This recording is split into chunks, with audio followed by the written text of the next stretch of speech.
Welcome to the Manti's Book Club.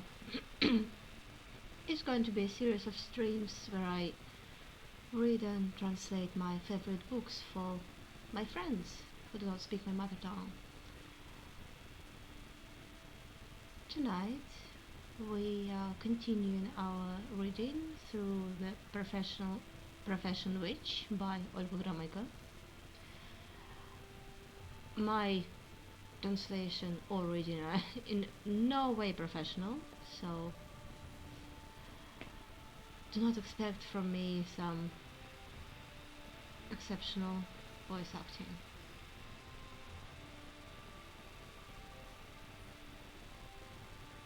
Today we begin with chapter 2.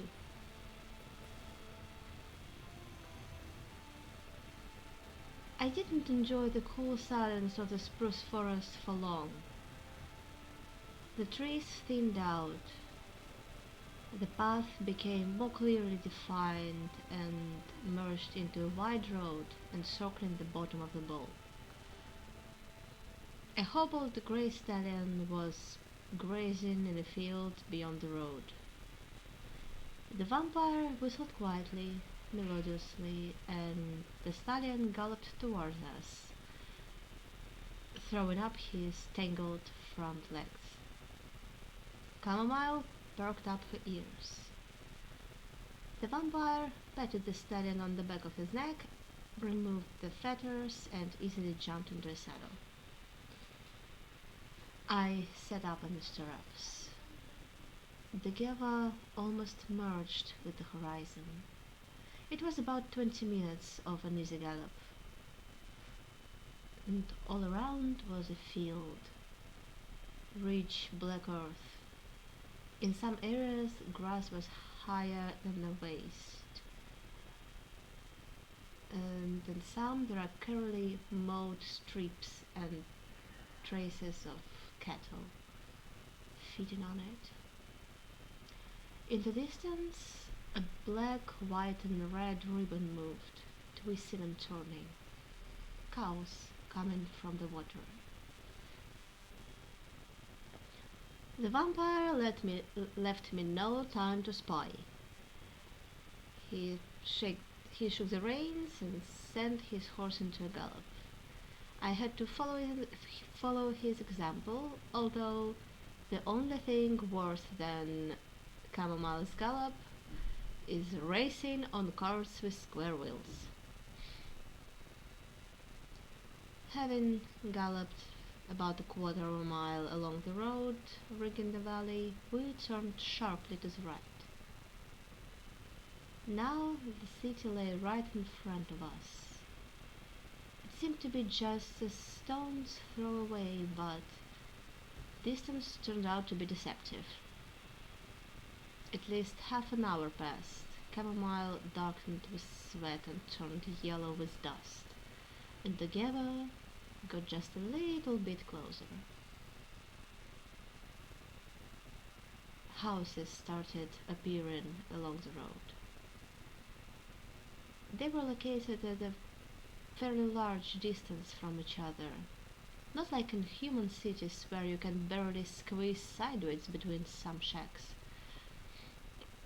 Behind the houses there were the same fields, neat sheds, apple and cherry orchards, small colorful patches of vegetable gardens, and no fences. There is not even a clear boundary between neighboring areas.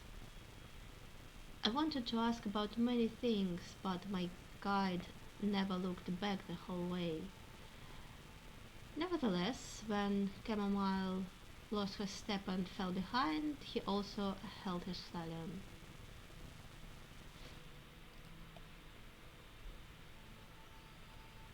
Occasionally, residents busy with weeding flashed through the fields, and large, lean dogs of a grayish sandy color sullenly moved out of the way. None of them barked or chased the horse,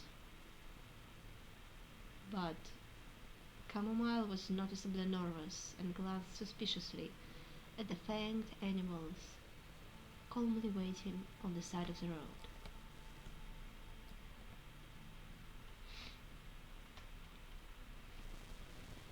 The dust gave way to cobblestones, and Chamomile, perking up, cheerfully clattered her horseshoes along the stone pavement. We entered the city. Here the houses were little more common, but still not like in human cities. And houses themselves were quite small, as if only for overnight stays. They were cut down from unpainted logs and covered with tiles. It didn't look like a city at all. Everything is clean, smells of flowers and pine needles. Grass on the sides of the pavement. Untouched forest around. Only clearings were made for roads and buildings. In the crowns of trees and even right on the roofs, selflessly sing unafraid birds. Neither chickens nor pigs get underfoot, only the same strange dogs without collars sadly follow the traveler with their eyes.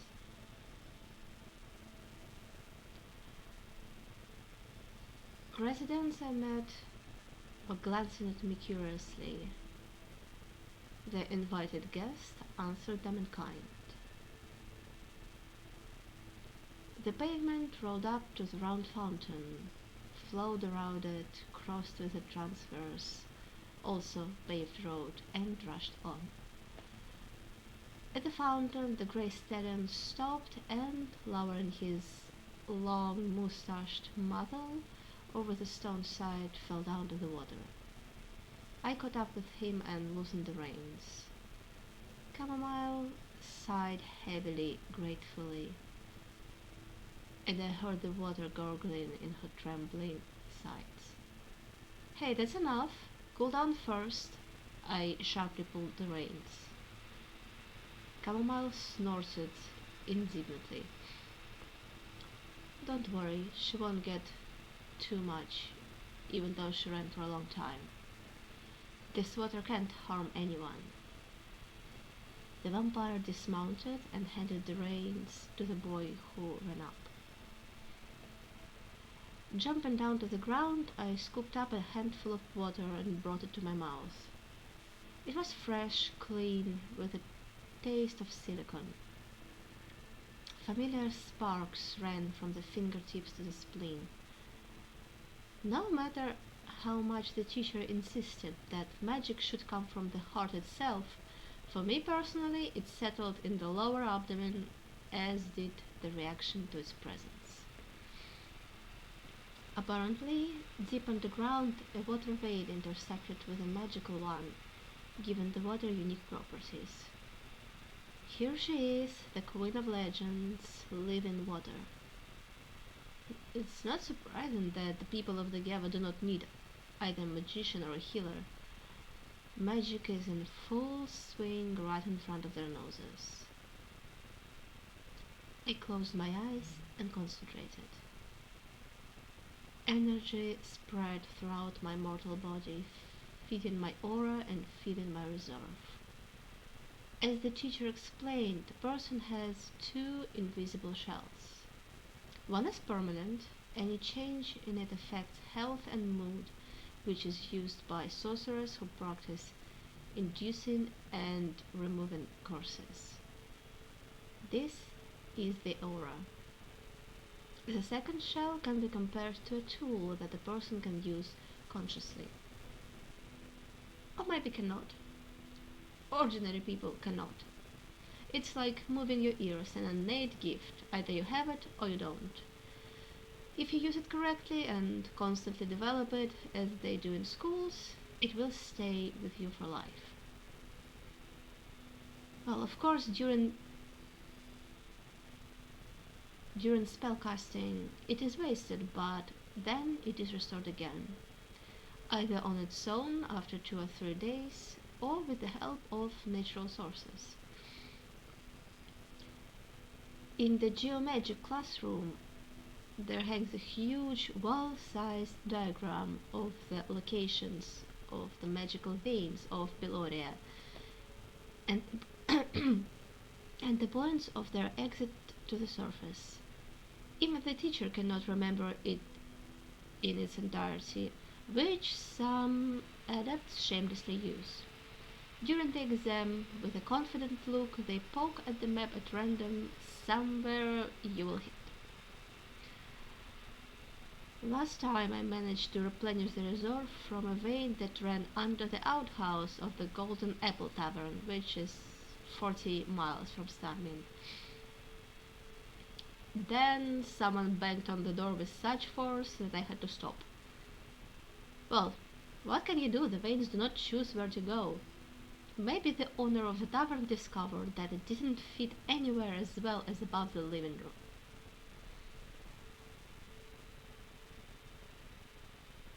Uh,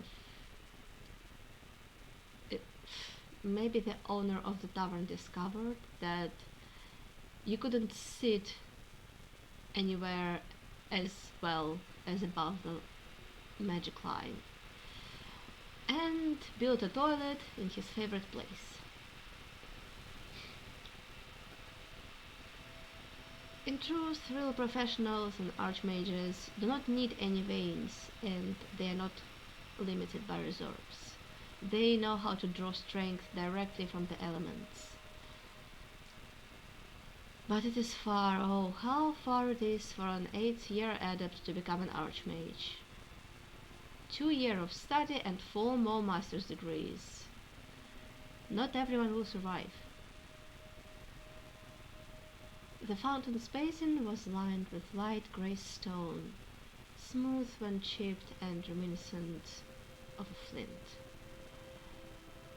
There are no bean boys, fish placed on tails, and other mutants spewing water from the most inappropriate places. Just rough stones and a high cone in the center of the pool. Hundreds of thin, crumbly streams emerged from the crevices, from tiny ones as span to as big as trees.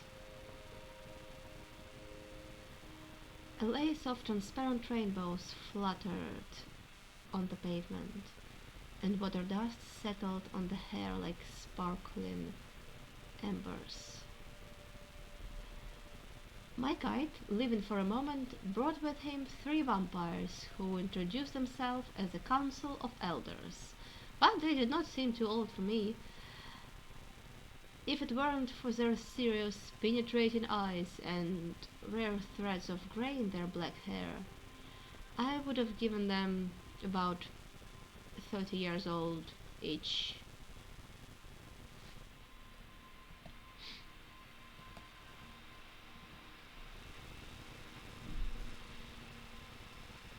Commonwealth had enough of water already, and turning her muzzle towards the friendly trio, her ears cocked suspiciously.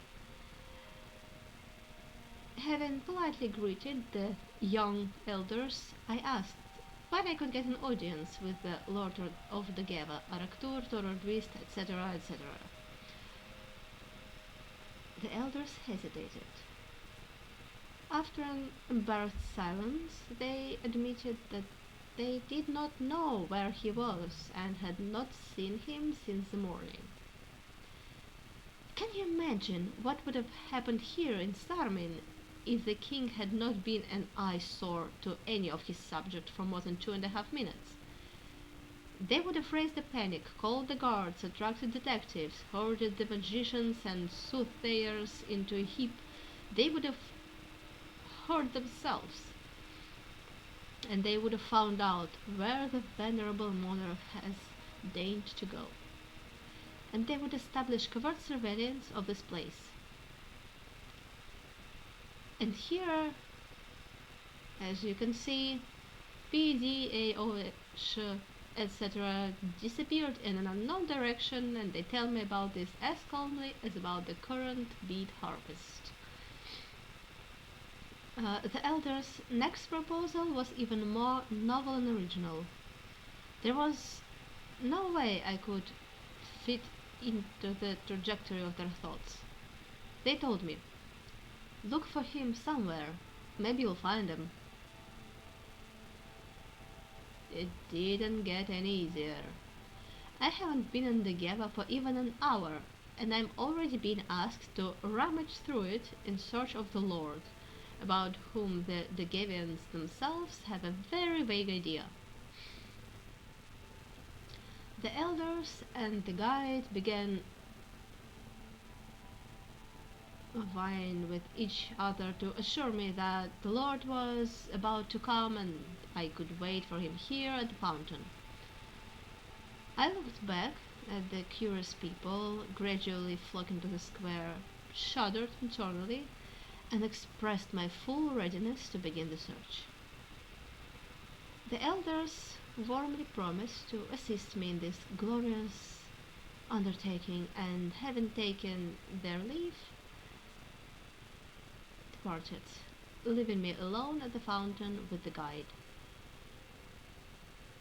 What does he even look like? I asked doomed. You will see and you will know. Young, old, just a boy. Last year he turned 73 years old. He said it very seriously, like telling a deliberate lie to a little girl, and I was a little offended. What are they hiding?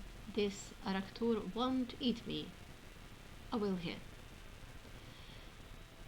Where can I wash myself at my horse? I remembered.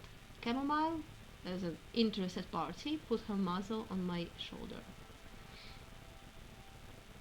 Drive a little along the southern cross and turn onto the forest path on the left. I hesitated, not immediately realizing that the cross is a crossing of paved roads, each of which points to one of the cardinal directions. And you... Yes, he turned around. Long dark hair spilled over his shoulders.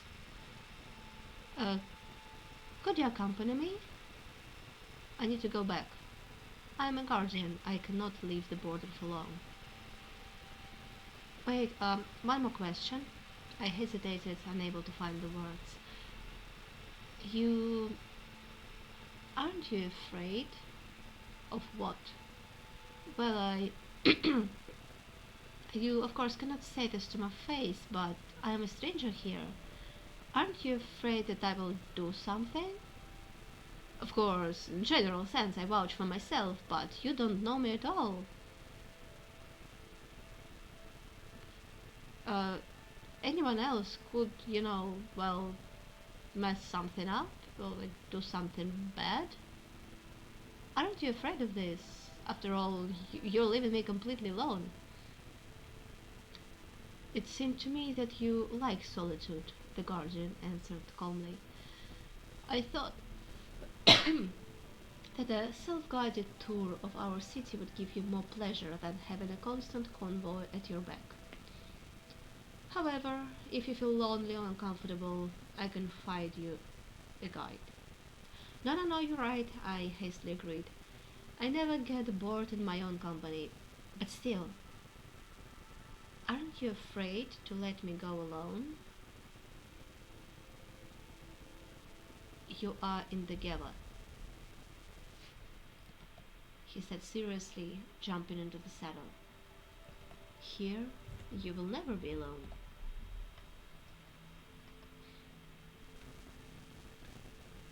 Chapter 3. For 8 minutes already I had been doubting my math skills. I think he said the fourth pass. It seems like I turned to the fourth. Or do vampires have a different metric system? But then a red river mosquito greedily bit into my cheek. Thirst for blood did not lead to anything good. The mosquito paid for his crime. I brushed his mortal remains off my palm and encouraged chamomile with my heels.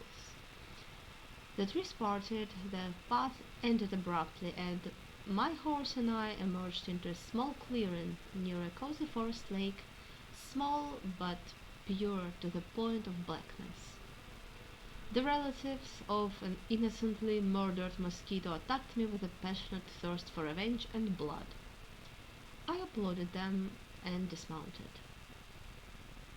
The lake was occupied.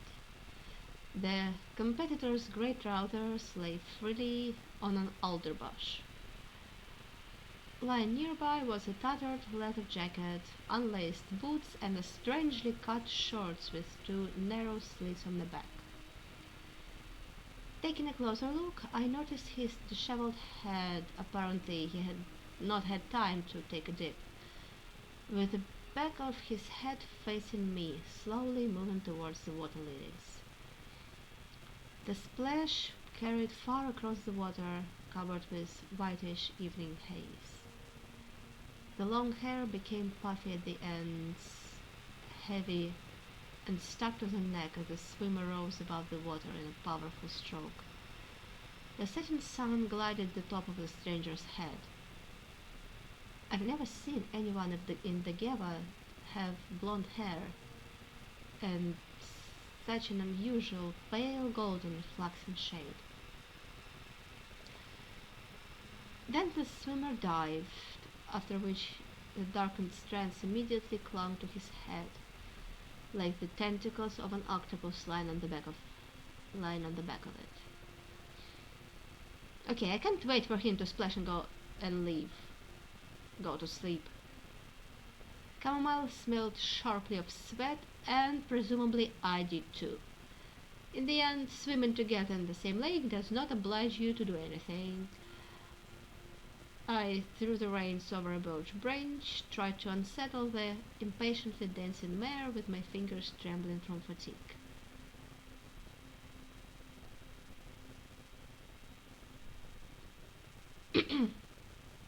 The blanket stuck to her hot, overworked back, and the saddle turned out to be so heavy that it tore out of my hands and fell to the grass.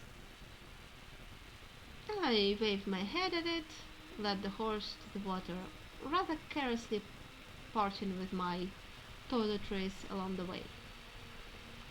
The last thing to come off was the translucent silk short covered in sweat stains. I stayed in that lace ensemble, which, at a discount for its diminutiveness, could be called a two-piece swimsuit.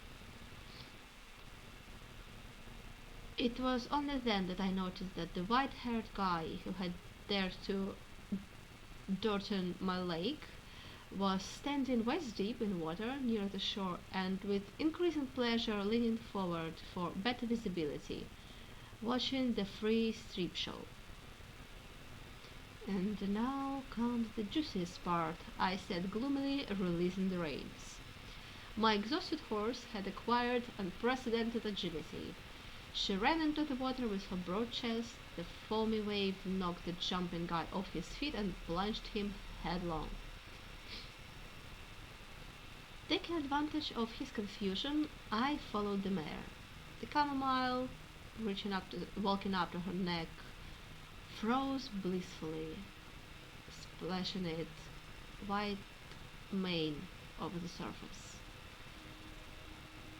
From under the horse's hooves, hard, grainy silt rose in inky streams from pieces of rotten leaves and alder cones. Strange strands of thorny hornwort entwined her legs like a net thrown by an old man in hopes of catching a goldfish. Yearning for a bath, unless of course you count the bath of slop splashed out of the window on my head on one of the narrow streets of the Kamniderzyts, I splashed in the water for a good hour, rinsing road dust out of my hair and scrubbing chamomile with a bunch of seaweed, which made her slightly green and gifted her a pleasant smell of mud. Having bathed to my heart's content, I led the horse to the shore, and only then noticed that freshly washed guy, whom I had completely forgotten about, had not left. In pants, finally, but with But topless, he sat on the grass, spreading his grey wings to dry out. Coal black eyebrows and eyelashes contrasted sharply with wet but still too light hair, carelessly tossed over his shoulders. Nice looking guy, thin but neatly built. You could feel the strength. On the chest, on the thin cord, hung an amulet in the form of a claw made of a brown stone filled with golden sparks. Hello, the vampire said with a fanged grin, studying me from head to toe. His gaze was calm, his eyes were slightly mocking, sparkling and grey in color. Enjoy your bath, I muttered, bending down and pulling my left boot from under the impudent man. The same to you, he answered ironically. I'm Leon.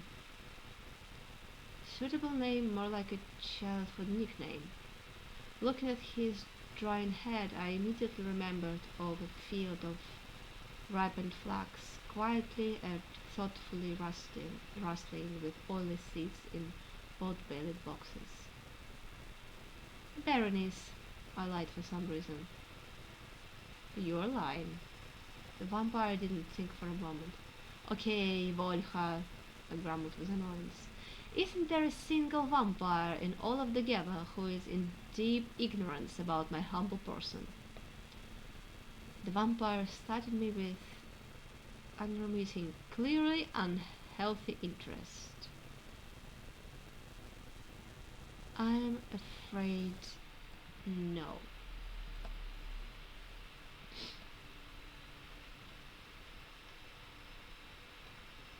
The valley is not that big. News travel like wind. Is there anything else you want to ask me? Should I? No, but I can answer. I remained silent, taking out a clean shirt from the pack strapped to the saddle. He waited without showing the slightest sign of impatience. I had questions, indeed, but all of them were complex and unformed. Try shaking a single pickled cucumber out of the jar. Easy, right? But what if there are about a dozen of them, and each one is trying to get on the plate first? That's my questions. They stuck together like cucumbers and could not break free from me individually. It's getting dark. Time to go back, said the fair-haired man, looking at the sun bird in the horizon. The mosquitoes howled more and more bloodthirsty, forcing us to hurry up. Having made a lot of effort, I threw the saddle onto Chamomile from second attempt. After the first, I had to go round the horse and pick it up from the ground. Before I had time to rejoice, I noticed a sweat cloth nestled under a bush. While I was following it, Chamomile shook herself and the loose saddle fell into the sand. Gritting my teeth, I put it in place, having first put on a sweat cloth. I had almost no strength left, and the girth's straps came together at the second hole. Having thoughtfully examined the fourth, which was quite worn out, I decided to walk, so as not to slide under the horse's belly along with the saddle. The vampire stood up, politely pushed me aside, and with one move, without visible effort, tightened the girth and fastened the buckle properly. Do you want me to escort you? I shrugged vaguely. What difference does it really make, this vampire dying on me or another? Moreover, I imagine the way back rather vaguely. So, we walked side by side. The green mare trotted behind, every now and then pulling on the reins to pull out a clump of grass from the side of the road. And sensible questions stubbornly refused to come to mind. Was the road long? Leon finally asked, taking pity on me. I glanced sideways at the vampire, but he was carelessly waving his jacket thrown behind his back, not showing much hunger. About 3 days' journey from Starman, right? Almost. From suburbs. From the suburbs. Have you ever traveled so far? No, never. I hope it is a good reason. You vile beast! The mare, whose sharp jerk almost dislocated my arm, regretfully refused the lonely head of red clover, swaying enticingly over the short grass. Neither Leon nor Chamomile paid the slightest attention to my righteous anger. Even too much. It has already cost 13 their lives. That everything is so serious? More serious than you think. The convinced voice of the vampire did not allow any doubt to the contrary. Alas, it had no effect on me. To think, you need to know something. What's going on here? I don't know, Leon admitted honestly, shrugging his shoulders. You said you could answer my questions. I was indignant. Yours, yes. But this is what I ask myself. Well, at least approximately. I kept up, running forward to see his face. Are any of your people involved in this? No, Leon snapped. In that case, do you have any assumptions? I've lived in the Geva all my life, he said quietly and seriously. I know every tree, every stone, every living creature here. And I have a good understanding of the inanimate ones too. This is my first time encountering this thing. It's neither alive nor dead, so strange and incomprehensible that its very existence contradicts all known laws. But it doesn't know about this and exists for its own pleasure. It isn't dead? The vampire chuckled ironically. Well, at least you can't confuse it with anything living. I fell into my favorite subject. What does it look like? Differently.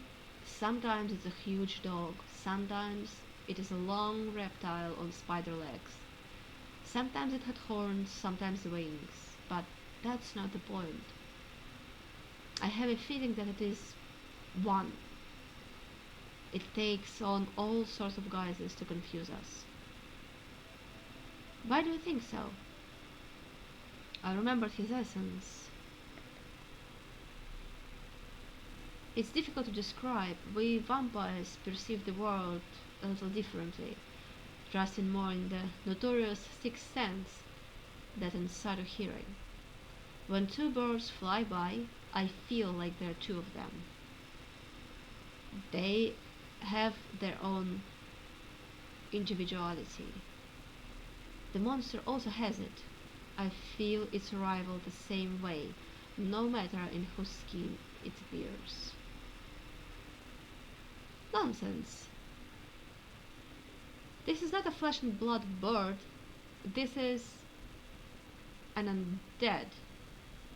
It has one name, Death. Leon looked somewhere into the distance. His eyes were indifferent. He clearly didn't believe me, but he didn't want to quarrel either, so he simply waved his hand. They said so too. Who? Those who came before you. They died? They were killed, he corrected, throwing on his jacket. I followed his example. It was quickly getting colder in the twilight forest. Did you call the mage from Communications to destroy it? No, he came himself. He needed advice. In the morning we found his body on the cobblestone street, and blood clots were purple on the walls and roofs of neighboring houses. If Leon was lying, it was impossible to determine. Did anyone see how this happened? We saw it running into the forest, and next night the boy died. Yours? Yes. He was 10 years old. He was returning from fishing with his friend. The surviving teenager screamed, the neighbors jumped out, creature roared through the corpse and ran away. Into the forest again? I clarified skeptically, waving off the mayor who was trying to earn my forgiveness with a hot snort in my left ear. Would you run to the toilet? Lon sarcastically inquired. I wouldn't run, I retorted. Did you invite my second colleague on purpose? Well, you can say that, the vampire hesitated. His death was also announced belatedly, but the next mage died before my eyes. This time the monster looked like a hairy lump on short legs, with small burning eyes and a wide toothy mouth. It snarled maliciously from afar and dashed into the bushes, as if it had dissolved. Okay, next. Old man, day later two women. We didn't even make it to the end of a fight, but the results were also shocking. Have you tried to put houses closer to each other? I said sarcastically. What? Like you do it in your red shelters? Leon meant human cities, and I swallowed the hairpin. Yeah, that's a mystery. The rest of the poor fellows, I suppose, passed on to another world in an equally terrible way? He nodded silently. What advice did the magister from communications need? Vampire did not have time to answer. We stepped onto the pavement. The woman crossing it hastily bowed to Leon with a weighty slap, forcing the young son of about 3 or 4 years old, who was clinging to her skirt, to do the same. Vague suspicions arose in my soul. Are you well known here? Everyone here knows each other. I need to give something to a guy. Yeah, to whom? Leon asked absent-mindedly, barely nodding to the woman. I have already forgotten. In general, he is the boss here. To the Lord? Yeah, what's his name? I sometimes get confused myself. Give it to me and I will give it to him. I cannot. Do you know him well? Better than I would like, Leon sighed. Then I saw the elders coming toward us. Shoulder to shoulder, in the same combination. Blue-eyed on the left, short-haired in the center, as if their togas were pinned together. They looked very solemn. Pursing his lips in annoyance, Leon stopped. I did too. The elders took a few more steps and bowed to my companion in unison. I looked at Leon. I felt deceived. I handed him the crumpled scroll and moved into the line of elders. Looks like I finally managed to find the Lord of the Gala.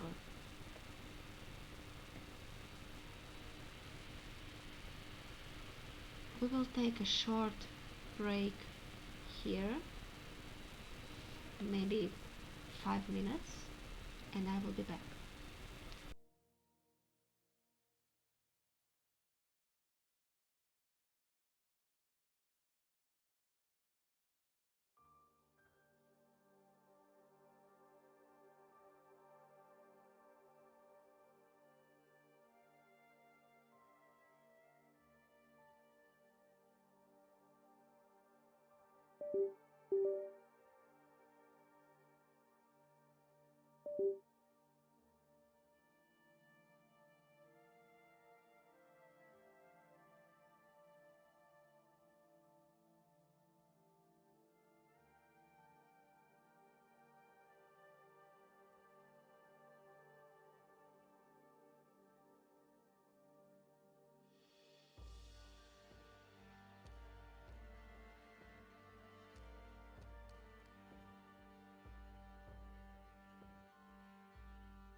back and we continue with chapter 4.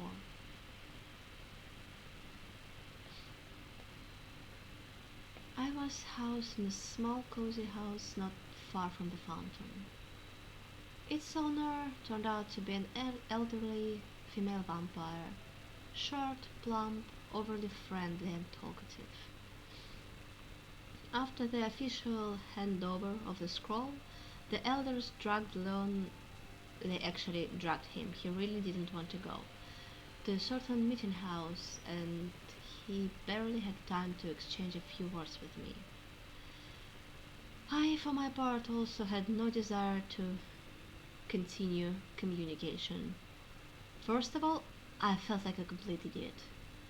Secondly, I clearly understood that I would remain it forever because, as it seemed to me, no one manages to grow wiser after 18. I took out from my bag a piece of paper with teachers' numbered scribbles on it. So, according to etiquette, when meeting the Lord of the Geva, I had to, first, bow to the ground. Second, say his full name and titles. 3. Third, wait for the question. Fourth, state my name and purpose of arrival. Fifth, praise heaven for that they gave me this bright moment of meeting. Sixth, promise to behave well. And seventh, humbly ask permission to stay in the Geva until I get tired of it. Until they get tired of me. And pouring out expressions of gratitude, even if I get a kick in the ass, make another bow and ceremonially present the scroll. Instead, I launched a heated mare at him, switched to the familiar you without permission, bombarded him with stupid questions, forgot his full name, and admitted that I did not want to remember it. In general, it couldn't be worse. But still, what an attractive man. Like, beautiful, charming. It felt somehow calm around him. I signed and became wary. What's it like in stories about vampires? They fly in, whisper something affectionate under the window, the girls are thrilled and throw open the shutters. No, it's time to end this disgrace before the hand itself reach for the bolt. Why are you standing in the yard, kiddo? Come in, honey, take a rest from the road. I raised my head. The vampire woman with whom I was assigned to stay smiled cheerfully at me from the porch. She did not have wings, like all the Gever female vampires. The fangs are short, invisible under the scarlet upper lip. Look, she's inviting you to rest. It's all no rest, I suppose. After hesitating, I tightened the bow from the reins on the railing post by the porch, grabbed my travel bag and sword. What would it be like without it? The sword in my hands is a terrible weapon. For myself. I'm sure that swords are animate creatures and they have something against me. In a sword fight, I always saved myself by throwing it as soon as possible and hitting the enemy in the forehead with a spell. It's one thing to enviously watch a nightly tournament and quite another to wave this heavy block of iron in front of the nose of a real enemy, holding it with one hand and even more so with the left, because 2/3 of the spells are accompanied by the necessary passes and I'm right-handed. In the intervals between victories, if there are any, the sword pulls my belt to the left, clings to anything, and, pounding on my thigh as I walk, leaves long bruises on them. My opponents would have saved themselves a lot of trouble by handing me the sword and running away without looking back. I can off myself just fine without outside help. And now the insidious sword managed to slip into the gap between the jamb and the door, and, jamming, forcefully pulled me by the belt like a dog by the collar. The hostess honestly tried to hide her grin behind a cough, but her eyes gave it away. Sorry, did I disturb you too much? I squeezed out, having dealt with the sword. What you're saying, baby, we have guests so rarely that your arrival is a real holiday. I cast a sidelong, incredulous glance at her. Doesn't seem to be mocking. Okay, she continued. I live alone. I have no children. The house is empty. Sometimes it even becomes creepy. Come in, don't stand in the corridor. You can put you back on the chair. I've emptied the top drawer of the chest. Uh, I've emptied the top drawer for things, so fit in whatever way is most convenient for you. Here's your bed. There are towels and bathrobes in the closet and everything a young girl might need in the drawers. If you need anything unplanned, tell me. I will help you in any way I can. She winked so mysteriously that I felt embarrassed. Oh, I already took up the whole room. What about you? It's okay. I'll spend the night in the kitchen on the stove top. For us old people, it's even better to warm the bones.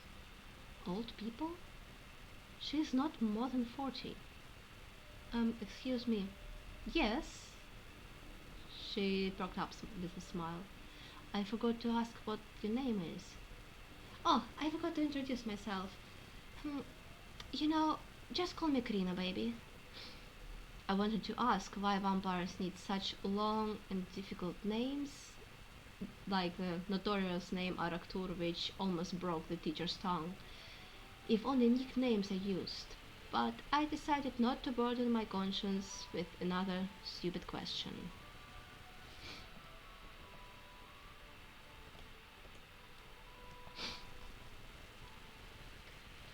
After spinning around the room and a little, and for some unknown reason pulling out and closing the middle drawer of the cupboard, again Karina nodded encouragingly and left for the kitchen, leaving me alone with my intellect, which is practically alone.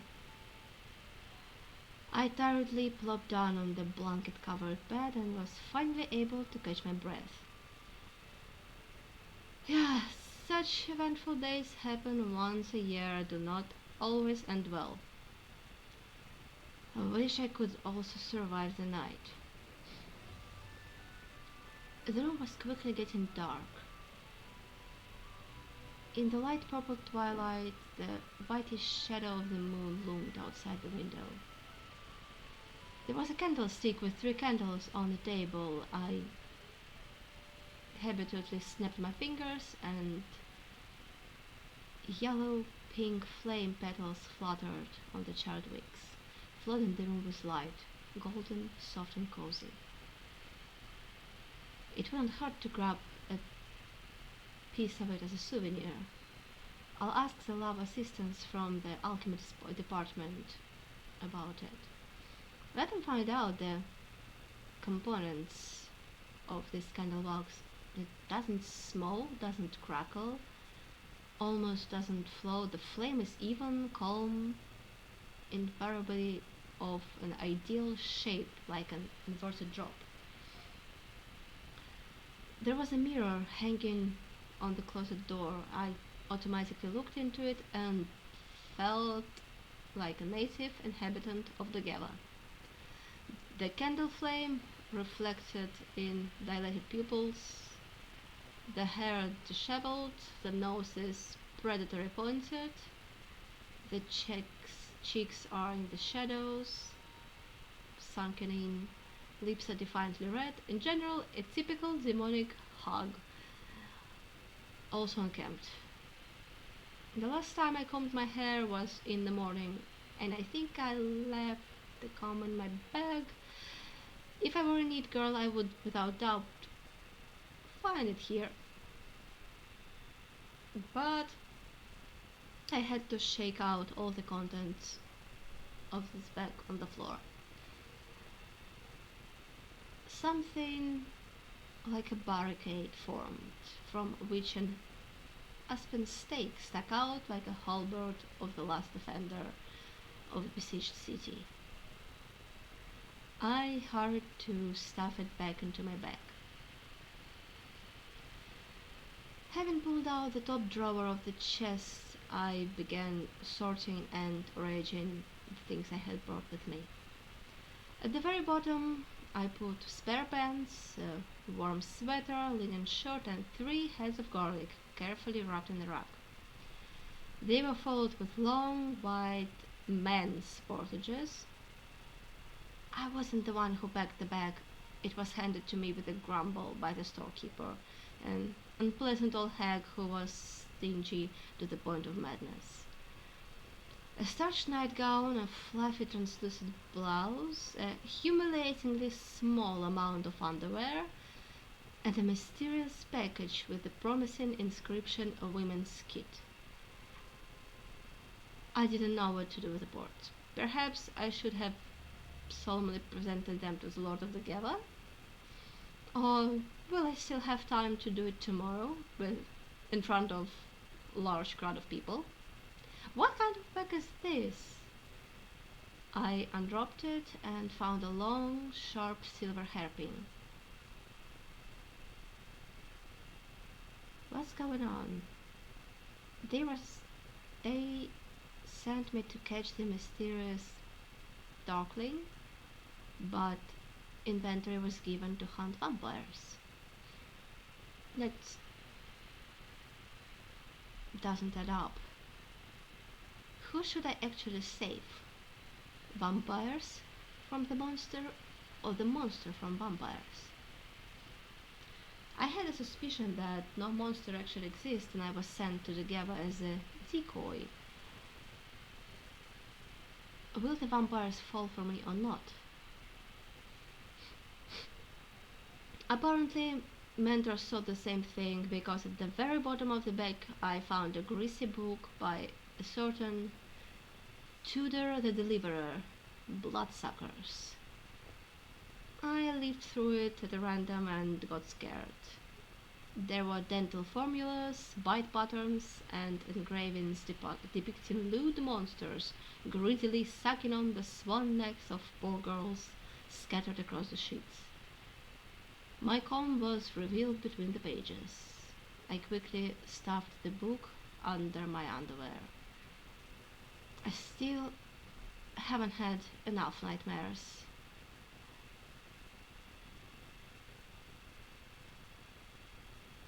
I already feel that for all night I will be expecting the creaking of hinges and the flapping of wings. I wanted to immediately close the shutters, but there weren't ones. There were also no curtains, which are supposed to sway mysteriously during a bat's visit. Instead of bull bubbles and mica, the frames were covered with thin plates of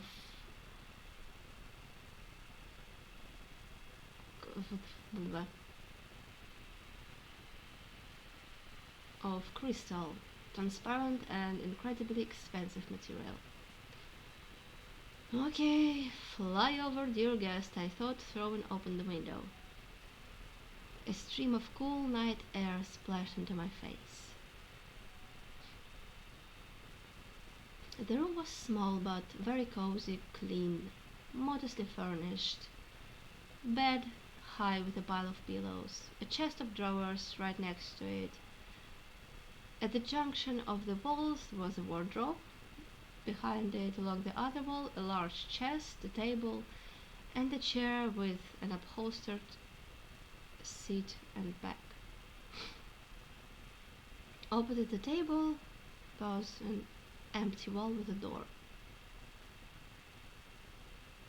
There are two windows cut into the wall opposite the bed. Between them there is a tapestry.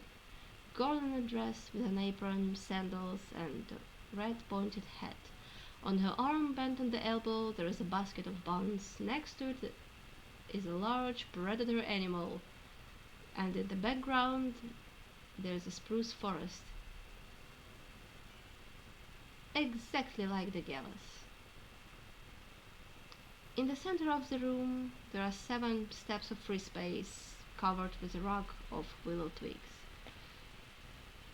The walls are covered with boards, light colored, seemingly birch, which tightly close with teeth along the edges, forming a beautiful zigzag pattern.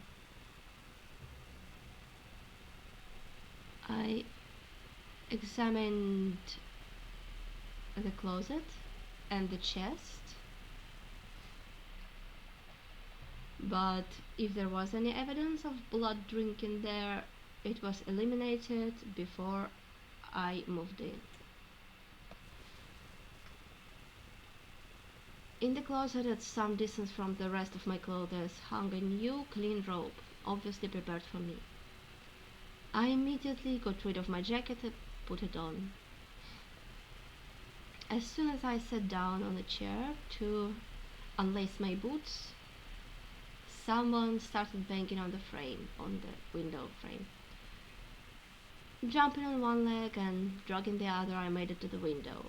An unfamiliar, dark-haired vampire stood in the street, and I automatically reached for the unbuttoned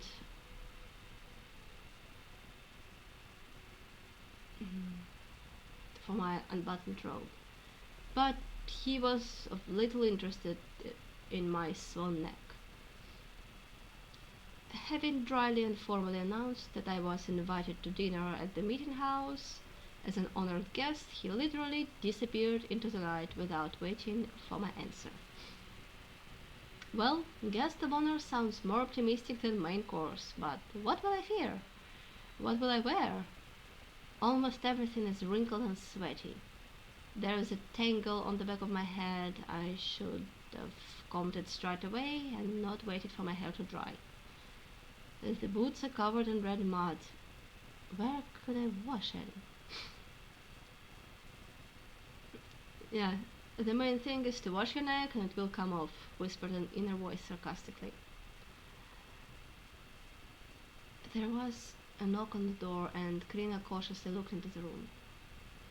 Baby, they're calling you to the meeting house. Yes, I already know.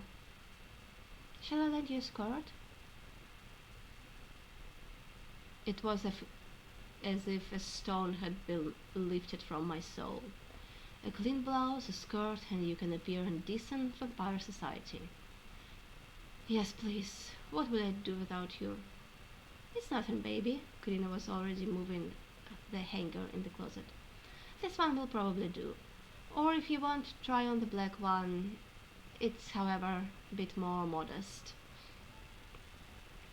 But I immediately liked the white one. Loose, reaching to the ankles, with long slits up to the middle of the thighs. Up to the middle of them, my thighs are just slender. I expected comments about the blouse, which was see-through like a sieve, but Karina praised the cut and said that I looked very elegant. While I was biting my lip and tearing out the tangle with a comb, Karina pulled out white high-heeled shoes from the chest. They raised me for about half a span above the floor. It was forbidden to wear high heels at school. I felt very unstable, but I would not agree to part with them for any price. Okay, baby, very good, Karina approved. Go, they're already waiting for you. Where to? Along the southern cross is the third house from the fountain. Should I take something? For what? Karina raised her eyebrows in surprise. It's just dinner. informal. And do I need to make any speech? No, what are you talking about? You have already been introduced to the Lord and the elders. Say hello and just take a seat at the table. I sighed and looked sadly at the sword leaning against the chest of drawers. Well, since I'm destined to die from the teeth of a vampire, at least it will be a good-looking vampire.